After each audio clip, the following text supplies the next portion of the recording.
Hi, welcome in everyone. Life is a game. Life is a game.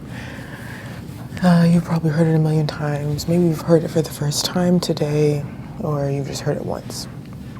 Great. I'm not going to get into the metaphysics and all that, but I want to share a story with you guys.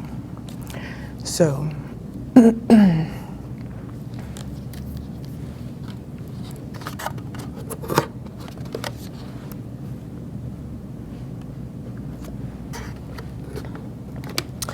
let me tell you, I'm obsessed with matcha. I love matcha. I'll always love matcha. It's one of those things where, like, I know I won't get sick of. Anyway, I just love it. So, life is a game. I was watching 30 for 30 today, this morning. Never watched it in my life. This is the first time I've ever done it. Didn't even know what it was. Watched it. And this particular episode that I saw, it was 1987, I believe. 1987. I'm not into basketball, disclaimer. I'm not into sports, all like that. I respect sports deeply, like the commitment, the dedication. Oh my gosh, like it's amazing. It's so honorable.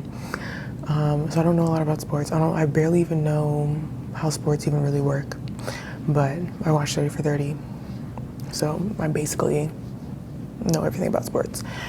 Anyway, so it was the championship game against Detroit and Los Angeles. And it was the national championship.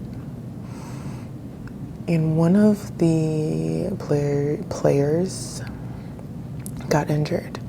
Like, he got kicked in the leg and he was limping and all this stuff. So they put him on the bench, iced him, did whatever, checked him out. You know how the medics do.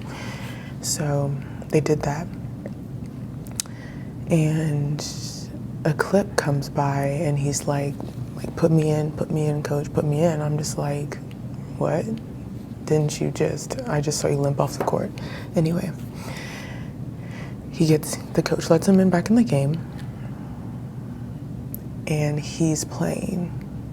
He's limping around the court. He's limping, even with the ball in his hand.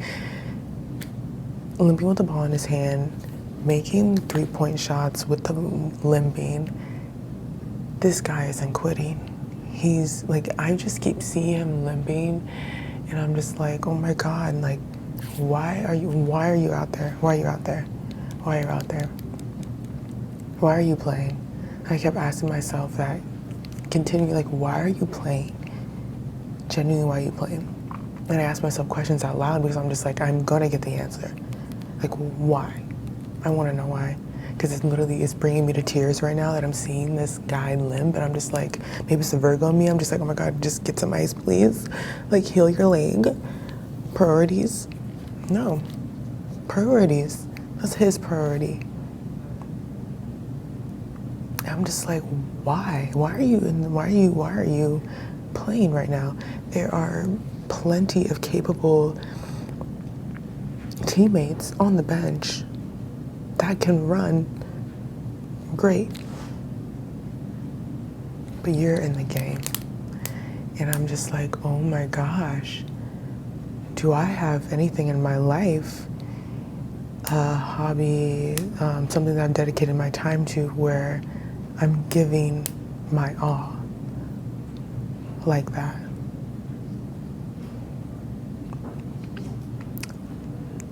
He didn't even quit. It was just amazing.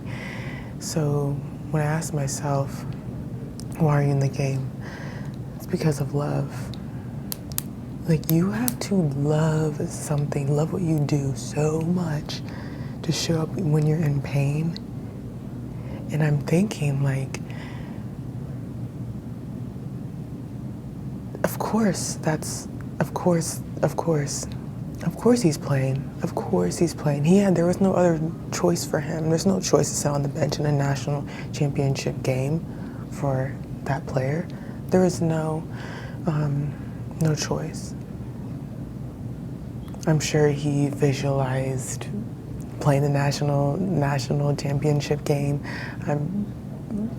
years before, even probably when he touched the basketball for the first time, when he fell in love with the game, he already knew he was playing. So there's no other outcome. There's no other action for him to take other than to play. And I was just like in awe. Like I was just like, bro, bravo. Bravo. I'm so grateful that I'm witnessing this right now, because I'm just watching him just so zoned in on this game. I can go into just how in awe I was at just watching this morning. Like, what? If I sprain my ankle, put me on the couch.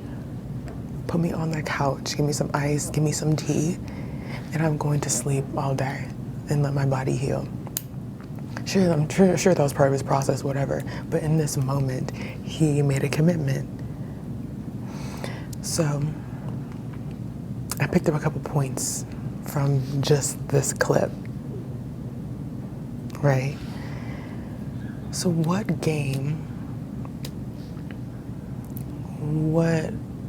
I say game, I'm like, what's something that you truly have that much passion for, that even the rational thought or the people like me that are questioning you and thinking like, boy, you're crazy for a second,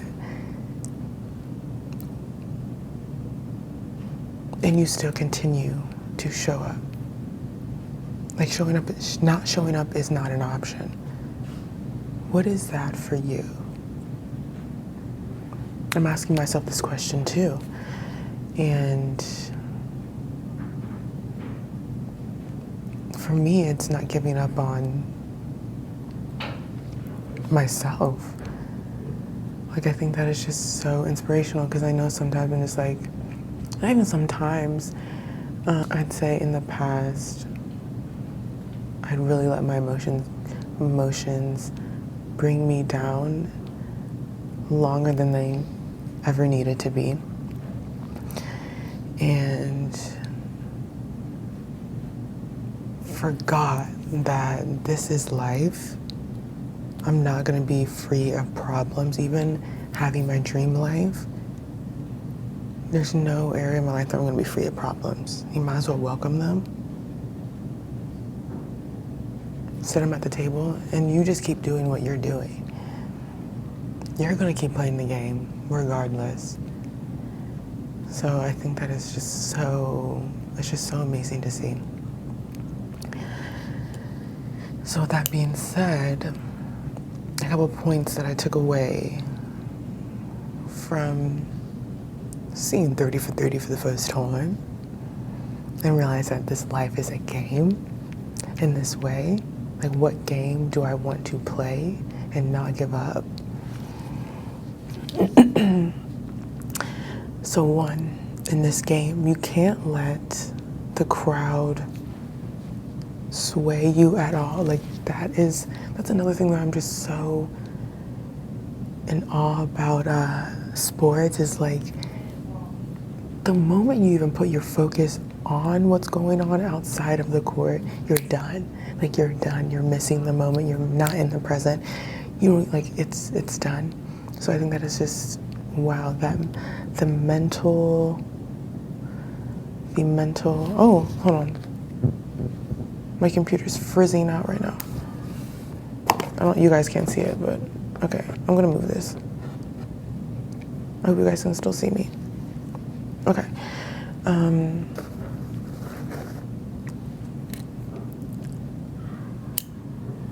Either way, the crowd is irrelevant. The crowd is irrelevant. You are the player.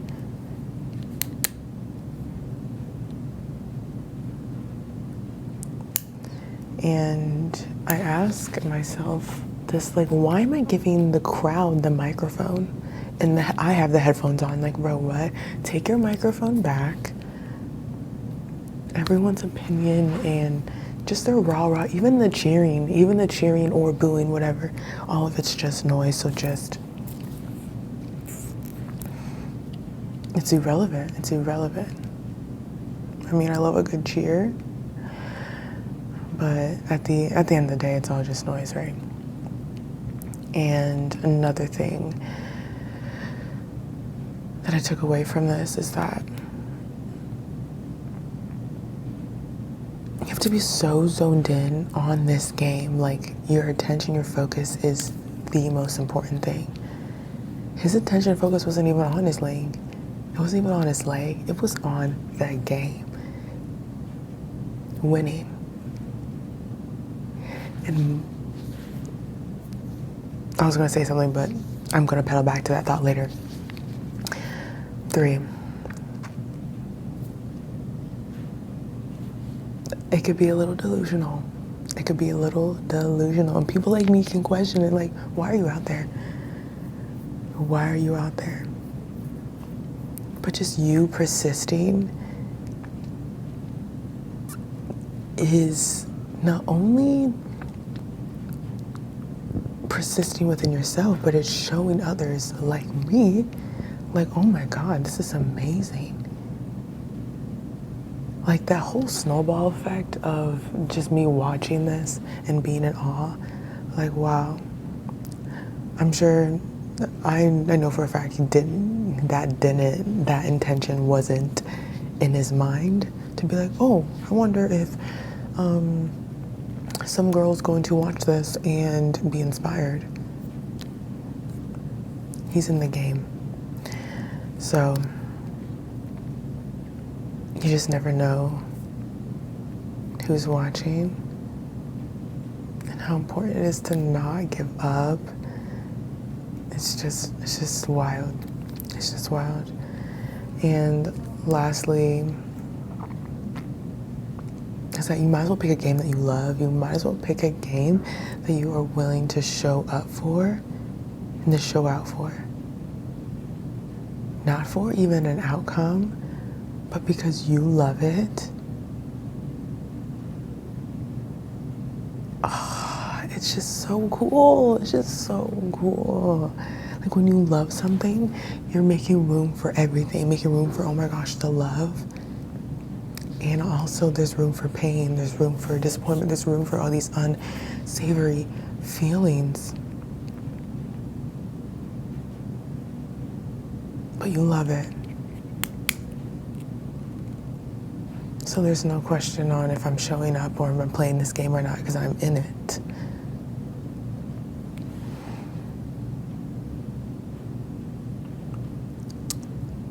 Side note,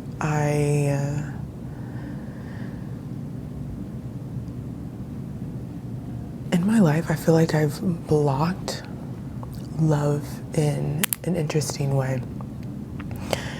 And out of fear, oh my gosh, out of fear of loss, like, why am I going to love someone, something, if it can be taken away from me like that? What's the point, right?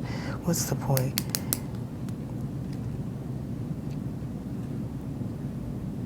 What do you mean, what's the point? I feel like all water signs are probably just like, girl, what are you talking about? Love? I love love. Anyway. I was like, bro, what's the point? It's like, the point is how expansive love is. That love is so huge, it's so unlimited, that it has all this room for other things that might not feel good, but there's love. You might have some pain, but you have love here. You have passion here that will keep you moving along. Because if he didn't love the game, he'd be sitting down. I don't love the game, I'd be sitting down. Yeah. And they lost that game by 1 point. The Lakers won 103 to 102. And you just see the clips of him in the locker room, just like, oh my God, like,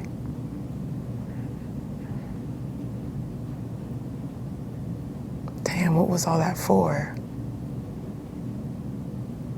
It's like, what do you mean he didn't quit? He did win. I know he probably is feeling all these emotions right now, but I saw a winner no matter what. And that was so cool.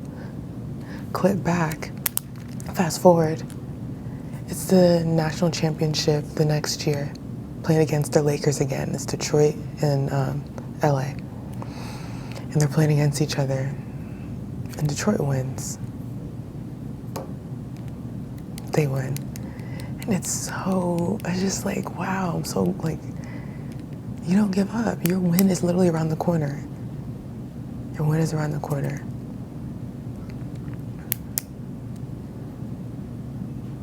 Like, all that needed to happen. Maybe he learned something from all of that. Maybe he learned how far he could push himself and brought that the next year. I don't know, but it's just, you get your win. You won. He already won. He won that game he lost, and he won the game he won. So it's like already knowing that you're a winner regardless of what you see outside of you, even when emotions are high. To me, like, oh my gosh. Yeah, so life is a game. And choose the game that you're not gonna give up on.